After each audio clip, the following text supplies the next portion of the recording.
Crime reporters TV ન્યૂઝમાં આપનું સ્વાગત છે। દાહોદમાં એસબીઆઈ બેંકની 2 શાખામાં કરોડોનું કૌભાંડ, લોન લેવા નકલી શિક્ષક અને એસટી ડ્રાઈવર બન્યા। રેલવે કર્મીઓએ પણ નકલી પગાર સ્લીપ બનાવી, 31 સામે એફઆઈઆર, 18ની ધરપકડ।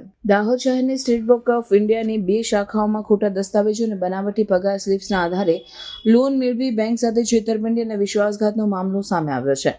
આ લોન કૌભાંડમાં કુલ 31 ઇસમો સામે દાહોદના એ અને બી ડિવિઝન પોલીસ મથકોમાં ફરિયાદ નોંધાઈ છે, જેમાંથી બંને શાખાના ત્યારના મેનેજર અને લોન એજન્ટો સહિત 18 આરોપીઓની ધરપકડ કરવામાં આવી છે।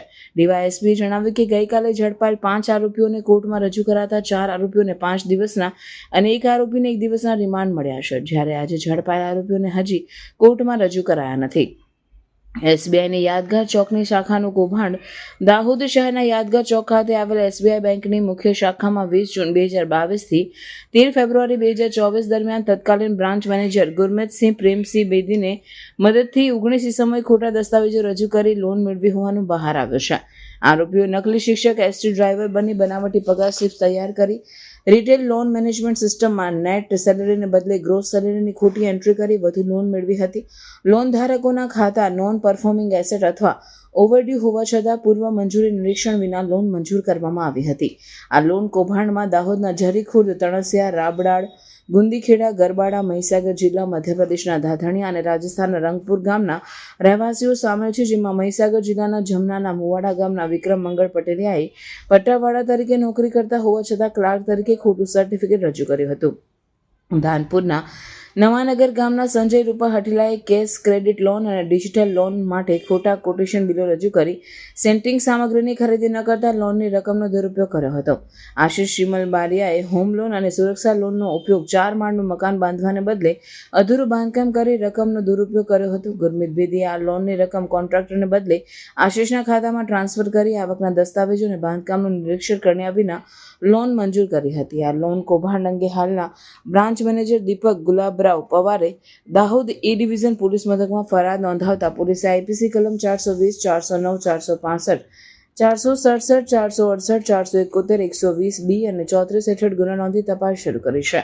એસબીઆઈની સ્ટેશન રોડ શાખાનું કૌભાંડ। દાહોદ શહેરના સ્ટેશન રોડ પર આવેલી એસબીઆઈ શાખામાં 1 સપ્ટેમ્બર 2021 થી 20 જૂન 2024 દરમિયાન બ્રાન્ચ મેનેજર મનીષ વામનરાવ ગવલે અને 10 લોન ધારકોએ ખોટા દસ્તાવેજોના આધારે લોન મેળવી હોવાનું જણાયું છે। આરોપીઓએ નોકરીનું સ્થળ ખોટું બતાવી બનાવટી પગાર સ્લીપ્સ રજૂ કરી અને બ્રાન્ચ મેનેજરે દસ્તાવેજોની ચકાસણી કર્યા વિના વધુ લોન મંજૂર કરી હતી। આ મામલે બેંકના અધિકારી નીતિન ગોપીરામ પુડિંગે દાહોદ બી ડિવિઝન પોલીસ મથકમાં ફરિયાદ નોંધાવી, જેના આધારે પોલીસે ગુનો નોંધી કાયદેસરની કાર્યવાહી શરૂ કરી છે। આરોપીઓની ધરપકડ અને પોલીસ તપાસનો ધમધમાટ। દાહોદ જિલ્લા નાયબ પોલીસ વડા જગદીશ ભંડારીના નેતૃત્વમાં તપાસ શરૂ થઈ છે। અત્યાર સુધીમાં બ્રાન્ચ મેનેજરો ગુરમિતસિંહ બેદી, મનીષ ગવલે, રાજેશ મચાર, ભરત પારગી, સુભાષ તાવિયાડ, સંજય ડામોર અને એજન્ટ પ્રેમ શેખ સાથે કુલ 18 આરોપીઓની ધરપકડ કરવામાં આવી છે। બાકીના આરોપીઓની ધરપકડ માટે પોલીસે ચક્રો ગતિમાન કર્યા છે। બેન્કિંગ વ્યવસ્થા પર સવાલ ઉઠ્યા। આ લોન કૌભાંડે બેન્કિંગ પ્રક્રિયામાં પારદર્શિતા અને નિયમોના પાલનની જરૂરિયાત ઉજાગર કરી છે। પોલીસ તપાસમાં વધુ ખુલાસા થવાની શક્યતા છે, જેની સ્થાનિકોમાં ચર્ચા ચાલી રહી છે। Reporter Nageshwar Sen, Dahod. Dahod town A division તથા બી ડિવિઝન પોલીસ સ્ટેશન ખાતે એસબીઆઈના બ્રાન્ચ મેનેજરો દ્વારા ફરિયાદ દાખલ કરવામાં આવી હતી।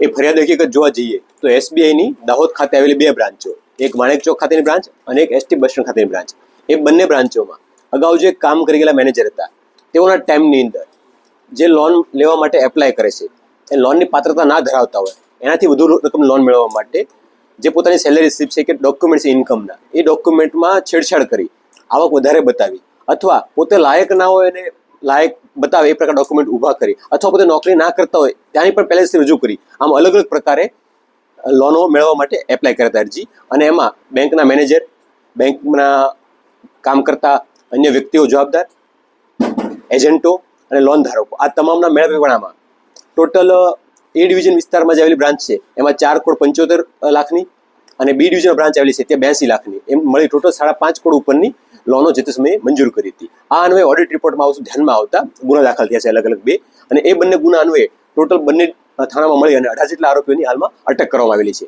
જેમાં 2 મેનેજર જેમના નામ મનીષ ગવલે અને ગુરમિતસિંહ બેદી છે અને 2 એજન્ટો સંજય ડામોર અને ફેમ શેખ છે, અને આ સિવાયના 14 લોકો છે એ લોન ધારકો છે જેમને અટક કરવાની કામગીરી પૂર્ણ કરવામાં આવેલી છે અને બાકીની તપાસ હાલમાં ચાલુમાં છે.